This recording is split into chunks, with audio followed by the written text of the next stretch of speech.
If you've been reading the comments section, you might have noticed something interesting recently. Instead of engaging the evidence, some people would rather argue about how I'm presenting it, whether I'm reading from a script, whether I pronounce Greek perfectly, or whether I meet their personal standard of what a real scholar looks like. That's not an accident, because when the substance of an argument is hard to dismiss, distraction becomes the strategy. Let me be very clear about what this channel is and what it is not. I'm not here to preach to believers, and I'm not here to argue with atheists who already know what they think and aren't open to changing their minds. I'm here for the people in the middle, agnostics, skeptics, and open-minded atheists who haven't confused confidence with certainty. You do not need to read Greek, Hebrew, or Akkadian to verify claims being made about ancient texts on YouTube. In 2026, that excuse no longer holds. You yourself can look up lexicons, parallel usages, manuscript variants, and scholarly discussions yourself in seconds. You can check claims with Google, ChatGPT, Grok, Copilot, academic databases, and published literature. What matters is whether the claim survives that scrutiny, not whether the person presenting it performs scholarship in a way that looks impressive on YouTube. This channel is about scale, evidence, and perspective. Thousands of scholars, thousands of books, tens of thousands of peer-reviewed articles, and mainstream academic consensus that looks nothing like the extreme contrarian narratives that thrive online. If you're here to watch personalities clash, you'll probably be disappointed. But if you're here because you care about how knowledge is actually built, how probability, convergence, and independent lines of evidence work, then you're exactly who this is for. Let's get into it. One of the biggest misconceptions people pick up from YouTube is the idea that what trends online somehow reflects what scholars actually think. It doesn't, not even close. Modern biblical scholarship isn't happening in comment sections or live stream debates. It's happening across thousands of universities, research institutes, and academic presses. It's happening in peer-reviewed journals, conference proceedings, commentary series, and monographs that takes years to write and decades to be tested. By the time an idea ever reaches YouTube, it's already gone through layers of scrutiny that most online discussions never touch. YouTube is optimized for something very specific: speed, certainty, and controversy. The academic world is optimized for the opposite: slow accumulation of evidence, probabilistic reasoning, and correction over time. That means fringe positions, oversimplified narratives, and confident contrarianism are massively overrepresented online, while the actual mainstream is spread across thousands of books and articles, barely registers at all. So when someone says most scholars think X and their evidence is a playlist and not a bibliography, that should immediately raise a red flag. Scholarship isn't measured by views, likes, or debates won. It's measured by how many independent experts across different institutions and countries all converge on the same conclusions using different methods. In this video, we're going to step outside the algorithm and look at the field as it actually exists. Who publishes, who teaches, what gets peer-reviewed, and why the mainstream position on Genesis looks nothing like the version you usually see online. If you're interested in what sounds convincing, YouTube has endless options. If you're interested in what survives contact with the full body of evidence, you're in the right place. This video is not a hit against YouTube. It's a description of what is happening on YouTube. And so why this YouTube scholarship does not represent mainstream biblical scholarship: scale, bias, method, and the ethics of public knowledge. Public discourse surrounding the historicity and composition of Genesis is increasingly shaped by online video platforms where confident contrarian claims are often presented as representative of scholarly opinion. So here we argue that such representations are structurally misleading.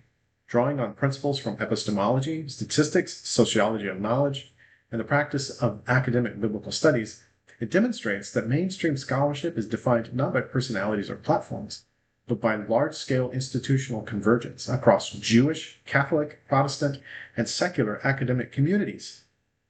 Here we are going to further identify cognitive and algorithmic biases that distort public perception, clarify what would falsify the mainstream position, and articulate ethical standards for reasonable public scholarship in the digital age. Levels of claim. This is a necessary distinction. A foundational error in online debates is the failure to distinguish between levels of claim. Mainstream scholarship on the Torah or the Bible operates across 4 distinct domains. Historical claims, e.g. ancient Near Eastern cultural practices, social structures, naming conventions. Textual claims, compositional layers, redactional schemes, linguistic stratification. Epistemic claims, degrees of confidence, probability, convergence, and evidence. Theological claims, inspiration, divine authorship, religious meaning. The mainstream academic position, affirming early traditions preserved through staged redaction and stabilized prior to the Septuagint, resides primarily in the historical, textual, and epistemic domains. It does not require theological commitments, nor does it negate them. Online critics frequently collapse these domains, attacking theological strawmen when historical or textual arguments are being made. Scale and institutional reality.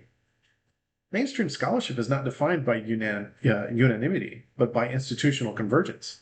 Thousands of credentialed scholars worldwide, thousands of academic books, tens of thousands of peer-reviewed articles, multiple independent scholarly communities, Jewish, Catholic, Protestant, and secular. This convergence is visible in Israeli universities, Catholic and Protestant seminaries, secular research universities, major academic presses, and commentary series. YouTube, by contrast, samples a vanishingly small and highly unrepresentative subset of this ecosystem. Selection bias and algorithmic distortion. The dominance of fringe views online is not evidence of their scholarly strength, it is evidence of selection bias. 3 mechanisms at work. Availability bias. Viewers confuse what is easily accessible with what is widely accepted. Amplification bias. Algorithms reward certainty, controversy, and novelty, not accuracy. Survivorship bias. Moderate probabilistic positions are filtered out because they do not perform well. As a result, fringe hypotheses, whether hyperskeptical or hyperliteralist, are vastly overrepresented online relative to their standing in the academic literature. As a result, fringe hypotheses, whether hyperskeptical or hyperliteralist, are vastly overrepresented online relative to their standing in the academic literature. Comparative analogy, other scientific fields. This pattern is not unique to biblical studies. The same structural distortion appears in climate science, evolutionary biology, economics, medicine. In each case, a strong institutional consensus exists, but online discourse disproportionately features contrarians, and viewers mistake debate volume for evidential weight. Recognizing this analogy allows non-specialists to correctly interpret biblical scholarship without needing domain expertise. Why individual credentials are misunderstood. Online critics often fixate on individual performance markers, such as fluency in ancient languages, as proxies for authority. This reflects a misunderstanding of how scholarship works. Modern scholarship is distributed, no one masters all subfields. Cumulative, knowledge is built across generations. Cross-validated, claims are tested by independent specialists. Language competence matters, but no single scholar's linguistic ability determines the validity of a field-wide consensus. What matters is whether claims survive collective scrutiny. Falsifiability. What would change the consensus? A crucial but rarely stated feature of mainstream scholarship is falsifiability. The early traditions plus staged redaction model would be weakened, for example, if clear evidence emerged that Genesis presupposes exclusively Hellenistic social institutions. Linguistic analysis demonstrated uniform late Hebrew without stratification. Comparative A&E data consistently contradicted Genesis' cultural fit. The fact that scholars openly discuss such possibilities is evidence that the consensus is methodological, not dogmatic. Extremes as mirror images. Strict Mosaic single authorship models and late Hellenistic invention models share a common flaw: oversimplification. Mainstream scholarship rejects both because the text shows genuine antiquity and editorial development. The data do not support either extreme consistently. This symmetry is often missed in online discourse where extremes feed each other algorithmically. How academic consensus actually changes. Consensus in scholarship does not change through viral debate. It changes through accumulation of data, replication across independent methods, gradual revision of models. Even when paradigms shift, they do so incrementally, leaving extensive evidentiary trails. Claims that the consensus has collapsed are therefore immediately suspect unless accompanied by corresponding changes in textbooks, presses, and curricula, which are not observed. Ethics of public scholarship. With increased public access, ethics of public scholarship. With increased public access to academic topics comes ethical responsibility. Responsible scholarship requires clear distinction between evidence and speculation, accurate representation of minority versus mainstream positions, avoidance of performative certainty. Oversimplification for engagement is not neutral. It actively misleads audiences about the state of knowledge. Visualization and synthesis. The most accurate mental model of biblical scholarship is not a debate stage but a network. Multiple communities, independent methods, converging conclusions. Any representation that reduces this to a few YouTube personalities is necessarily false. So the claim that YouTube reflects mainstream biblical scholarship is untenable. The dominant academic position on Genesis, the Torah, the Bible, that it preserves early traditions, transmitted through staged redaction and stabilized before the Septuagint, is supported across Jewish, Catholic, Protestant, and secular institutions because it best accounts for the cumulative evidence. Online discourse distorts this reality through bias, algorithmic amplification, and category error. Correcting that distortion is not an act of polemic, but of epistemic responsibility.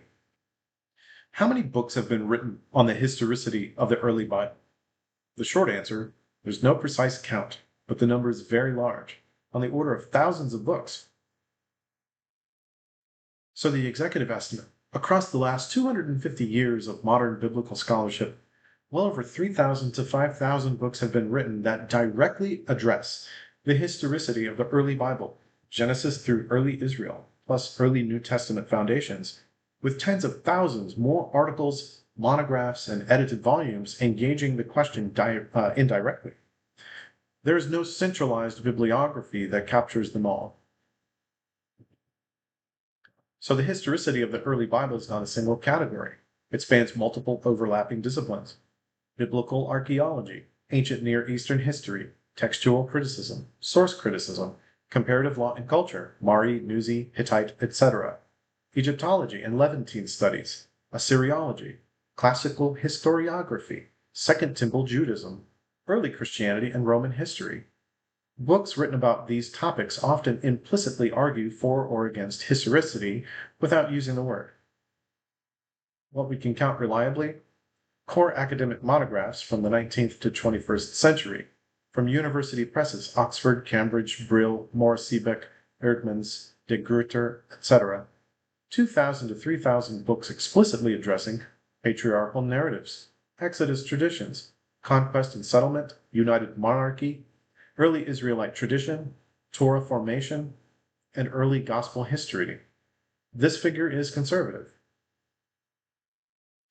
Major scholarly schools alone produce hundreds of books each. Examples: documentary hypothesis, Wellhausen, minimalism versus maximalism debates, archaeology of Israel-Palestine, historical Jesus research, alone hundreds of volumes, Pentateuchal formation debates. The Wikipedia bibliography on the topic lists only a tiny representation sample of this literature. Commentaries, often overlooked. Critical commentaries are historicity arguments in slow motion. Major commentary series: Anchor Yale, ICC, Hermeneia, NICOT, NICNT, Word, etc. Hundreds of volumes. Each book of the Bible often has 10 to 30 major academic commentaries. Commentaries alone push the number well into the thousands. A realistic framing statement, scholarly safe. Since the rise of modern critical scholarship in the 18th century, several thousand books have been written that directly address the historical credibility, composition, and ancient context of the early biblical texts, with many thousands of more articles and monographs engaging the question indirectly. So the key point is this: the historicity debate is not understudied, it is overstudied. My contribution is not just another opinion, but a formal quantitative synthesis across independently aligned data sets, something rare even within this massive literature. And that's a strong positioning. This would be a great data science project. How many of these sources agree that Genesis is early and how many otherwise? Rough percentage guess. So there's no real poll of the field, so any percentage is an estimate built from proxies, press output, syllabi, handbooks, citation networks, even major reference summaries stress the field is contested and that models vary widely. So with that caveat, here's a rough percentage guess: professional, academic, biblical studies. Genesis is early second millennium BCE composition as a whole. 1 to 5%. This is a minority position in mainstream critical scholarship. It is far more common in confessional traditional contexts. So Genesis is typically associated with literalists. Genesis preserves early material, but the book is later shaped and compiled. That's where I lie. 70 to 90%. Most scholars land here in some form. Older traditions and sources plus later composition and redaction. This makes the most sense. It's, if you are a critical thinker, you can pretty much figure this out. A common trend is that the final form of the Pentateuch is later placed no earlier than the exilic, post-exilic, frequently Persian period, though dates and models differ. So basically, we've got early Yahwist sources, dating back to the second millennium BC, 1800 BC, 1400 BC, 1200 BC, 1000 BC, 800 BC, 600 BC would be, post-exile. And then it wasn't until 300 BC that the 72 Hebrew scholars translated all of the Hebrew tradition into Greek. But everyone seems to want to say that that is when the Greek Septuagint was a fabrication. That's the Genesis is late. So these are core narratives, substantially Hellenistic area literary creation, which does not match with the text in any way. So you might be an expert at Greek, but you're not an expert at Hebrew. And you have to be an expert at Hebrew to understand this historicity of this. So this position is only about 5%. A real minority, but not tiny, often associated with stronger minimalist or late composition approaches, and plenty of middle ground scholars disagree with both extremes. And I will say that many of the Genesis is late folks seem to have an ulterior motive.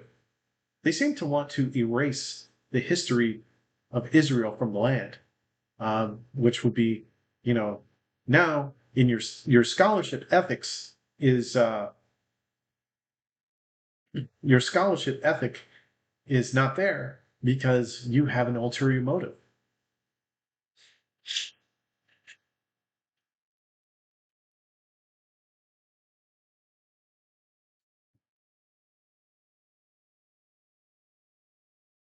So I believe the documentary hypothesis that the early Genesis has been preserved and went through stages up until 500 BC when the P source was added and finalized for translation of the LXX.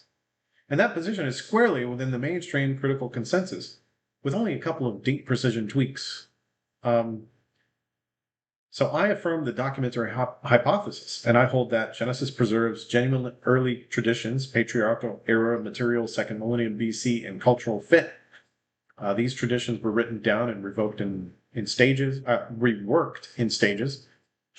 A priestly layer P was added around the exilic earlier me start over with that. Gosh.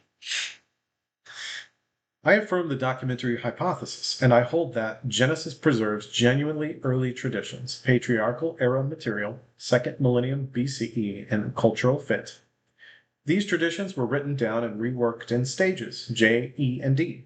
A priestly layer, P, was added around the exilic early post-exilic period. The Torah reached a stable, finalized form prior to or in preparation for the Septuagint, LXX, made by the 72 Hebrew scholars in Alexandria, Egypt.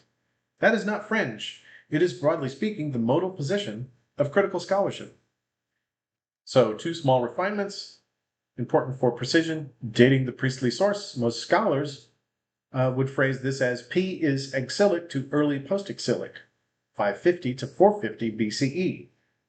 So rather than a hard 500 BC, which is fine informally, but usually softened academically to a range. Some nuances. Older Wellhausen-style models P, late post-exilic. More recent models, Schmid, Romer, P includes multiple priestly strata, some exilic, some Persian period.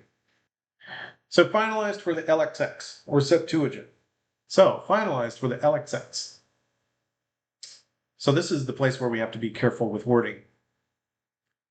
Here's an academically safe phrasing.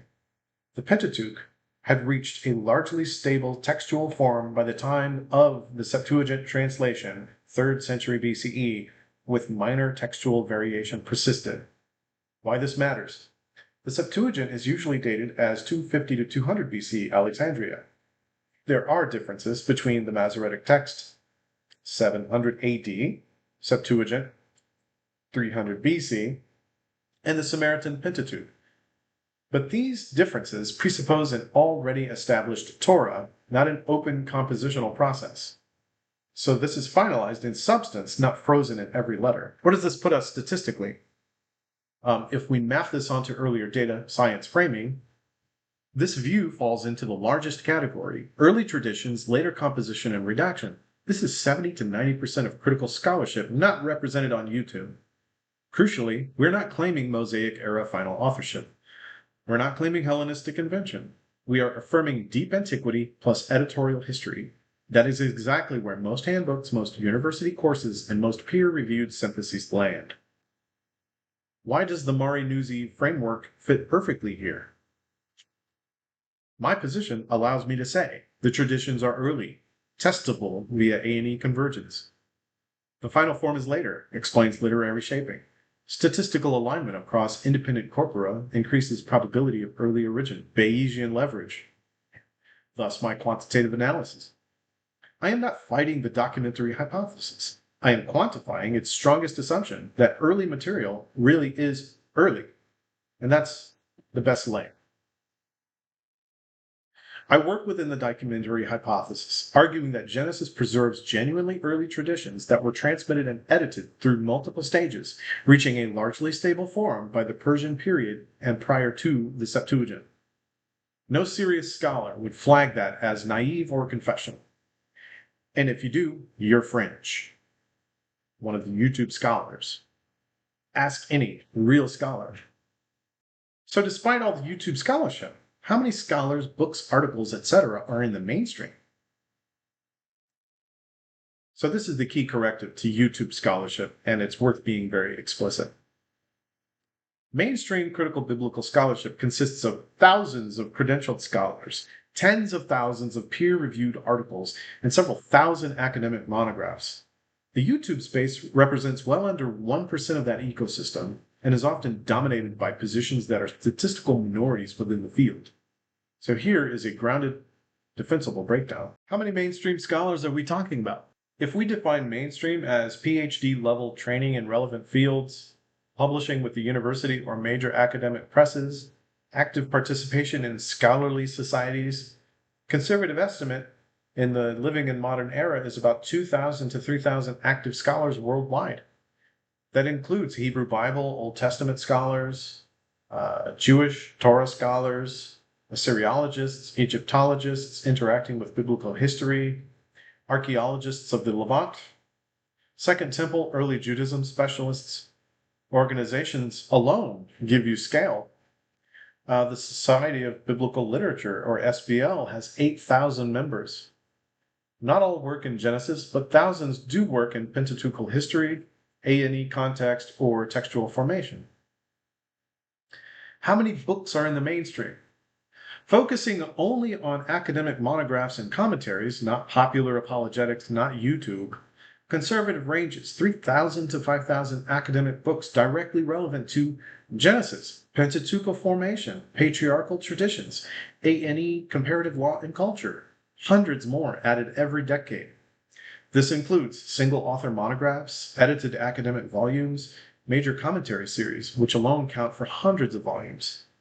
Importantly, most of these books assume the documentary/redactional framework as baseline, even when they modify it. So how many peer-reviewed articles? This is where the YouTube narratives completely collapse. Very conservative estimate, 30,000 to 60,000 peer-reviewed articles since 1900 that directly engage Pentateuchal composition, historicity questions, archaeological correlation, and textual development. Journals alone: Vitas Testamentum, Journal of Biblical Literature, Zeitschrift für die Alttestamentliche Wissenschaft, Biblica, Hebrew Bible in Ancient Israel, Besor, Bulletin of the American Schools of Oriental Research. Each publishes multiple relevant articles per issue, year after year, for decades. Where does YouTube scholarship sit statistically? Rough but honest portions. Mainstream academic literature, 95 to 99%. Popular level books, serious but simplified, 1 to 3%. YouTube podcast-driven scholarship, less than 1%. And within YouTube itself, a small number of credentialed scholars, a large number of non-specialists. Algorithms reward provocation, not representativeness. So when YouTube gives the impression that most scholars think that Genesis is Hellenistic, or archaeology has disproven Genesis, or nobody serious believes in early traditions, that is not a reflection of the literature. It is a reflection of content selection bias. Where does my position sit in this ecosystem? My stated view: early traditions preserved, staged redaction, priestly layer exilic post-exilic, stable by LXX. That position is held by the majority of textbooks, most handbooks, most graduate syllabi, most reference works. It is the center of gravity, not a defensive minority. What YouTube often does is conflate. Genesis wasn't written all at once in 1400 BC. So the central claim here is not that debate has ended, nor that scholarship has reached unanimity. It is that scale, method, and institutional convergence matter. When thousands of scholars across Jewish, Catholic, Protestant, and secular academic contexts, working independently, using different tools, languages, and methods, arrive at a broadly compatible conclusion about the composition of Genesis, that convergence carries evidential weight that cannot be dismissed by online rhetoric or selective citation. The mainstream position outlined here, that Genesis preserves genuinely early traditions transmitted through stages of redaction and stabilized prior to the Septuagint, persists not because it is ideologically convenient, but because it continues to best account for the totality of the evidence. It explains linguistic stratification, internal literary tension, comparative ancient Near Eastern alignment, and the early stabilization of the Pentateuch in a way that neither extreme literalism nor late invention theories can consistently match. Public-facing discourse often obscures this reality by substituting performance for process and certainty for probability. Algorithm-driven platforms reward confidence and controversy, not cumulative verification. The result is a distorted perception in which fringe positions appear central and careful scholarship appears absent.